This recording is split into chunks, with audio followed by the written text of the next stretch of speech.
राधे राधे दोस्तों, आपका फिर से स्वागत है मेरे YouTube चैनल राधे श्याम में। आज हम आपको एक नया अध्याय, एक नया पुराण सुनाएंगे जिसका नाम है सुख सागर। वो सुनाने से पहले मेरी आप सबसे विनती है कि आप मेरे चैनल को लाइक, सब्सक्राइब और शेयर करना ना भूलें, ताकि हम आपके लिए अच्छी अच्छी पुराने ला सकें। राधे राधे। राधे राधे दोस्तों, आपका फिर से स्वागत है मेरे YouTube चैनल राधे श्याम में। आज मैं आपको आगे की कथा सुनाता हूँ। हे राजन, सुख, हर्ष, दुख और हर्ष और विषाद ये समस्त मन और शरीर के धर्म हैं, लेकिन जीवात्मा इन सबसे बिल्कुल अलग है। सुख दुख आदि आदि शरीर के धर्म से उसे कोई मतलब नहीं है। श्री सुखदेव जी बोले, हे राजा परीक्षित, भरत जी के मुख से यह ज्ञान रूपी वाक्य सुनकर राजा रघुगण के अंदर का विवेक जरा उठा। वह तुरंत पालकी से उतरे और भरत जी के चरण पकड़कर बोले, हे महाज्ञानी महात्मा, मुझ मूड से जो पाप अपराध हो गया है, मैं उसके लिए आपसे क्षमा मांगता हूँ। आप मुझे क्षमा करें और आप मुझे यह बताइए कि आप ब्रह्मा विष्णु महेश में से किसके अवतार हैं, जो मुझे अज्ञानी को ज्ञान देकर कृतार्थ करने आए हैं, अथवा किसी मुनिवर योगीश्वर में से आप कौन हैं? कोई हैं?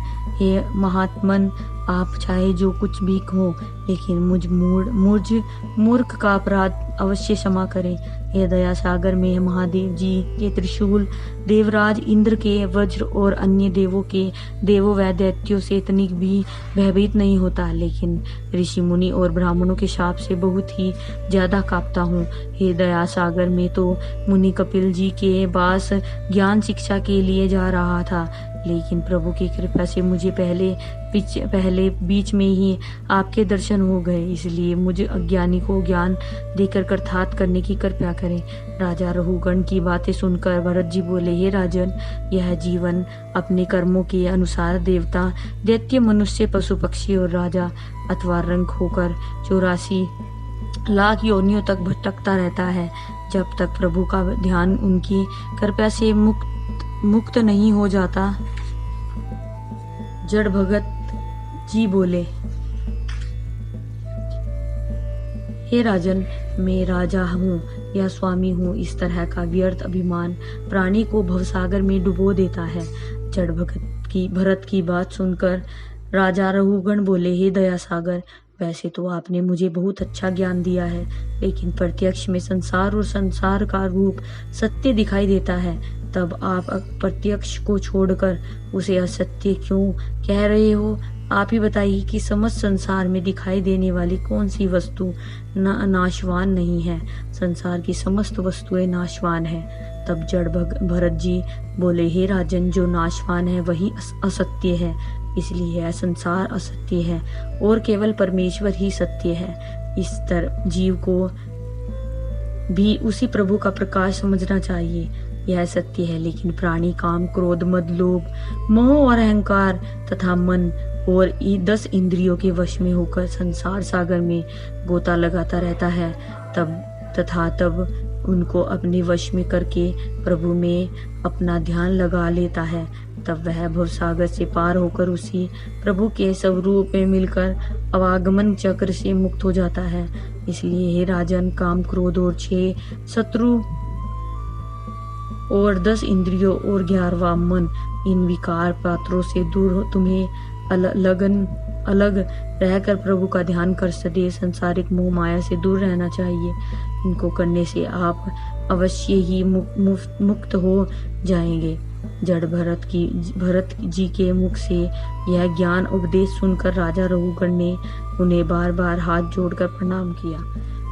राजा रघुगण बोले, हे भरत जी, इस जगत में मानव के शरीर से सर्वश्रेष्ठ कोई शरीर नहीं है, इसलिए हमें उस परम पिता परमेश्वर की बहुत बड़ी कृपा समझनी चाहिए, जिसने हमें यह अनमोल मानव शरीर दिया है, क्योंकि बिना इस नर तनु के आप जैसे महाज्ञानी पुरुष के दर्शन आदि दुर्लभ नहीं, तो प्रवचन तो अति दुर्लभ है। और इसीलिए देव लोग भी बार बार मानव शरीर पाने के लिए प्रभु से विनती करते हैं। इसलिए इस मानव तन को बारंबार प्रणाम है।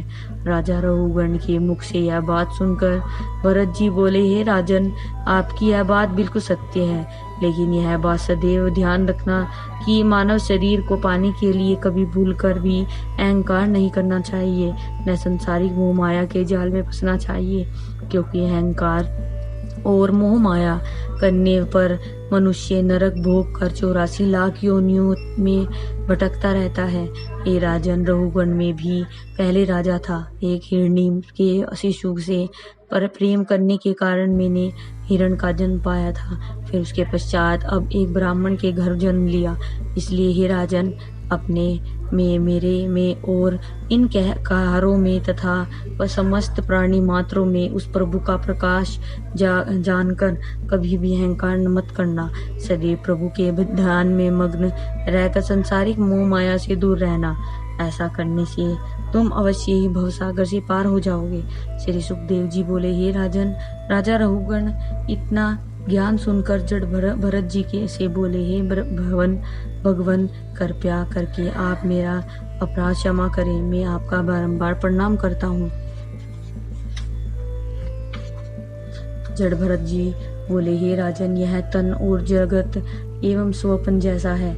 जिस तरह पक्षी राजा होने पर वृक्ष पर बैठकर सुबह होने पर उड़कर चले जाते हैं, उसी पक्षियों को वृक्ष छोड़ने का दुख हो तो उसे वृथा ही समझना चाहिए।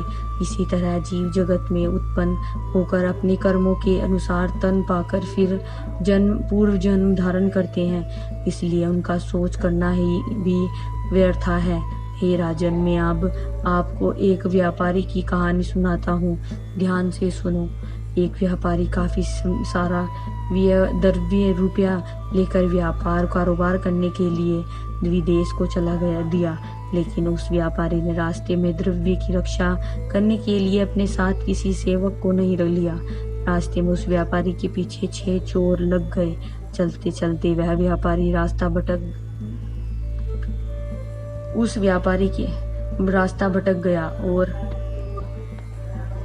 भटक गया और घने वन में पहुंच गया। फिर वह चलते चलते रात्रि होने तक थक कर एक नदी के किनारे सोने के लिए लेट गया। उसके लेटते ही वह सारे चोर उस व्यापारी से उसका सारा द्रव्य धन दौलत लूट कर ले गए। समस्त द्रव्य लूट जाने पर वह व्यापारी दहाड़े मार मार कर जोर जोर से रोने लगा। अचानक उसके कानों में वन में हिंसक पशु, शेर, भालुओं और आदि की भयंकर आवाज सुनाई देने लगी। हिंसक जंगली पशुओं की आवाज सुनकर तो वह व्यापारी और जोर जोर से रोने लगा। आज की कथा में समाप्त करते हैं, आगे कथा कल सुनाएंगे। राधे राधे राधे राधे राधे राधे। जय श्री कृष्ण। अगर आपको मेरी वीडियो अच्छी लगी तो बेल आइकन दबाना ना भूलें, ताकि आपको मेरे आने वाली वीडियोस का नोटिफिकेशन मिलता रहे। धन्यवाद। ओम नमः शिवाय।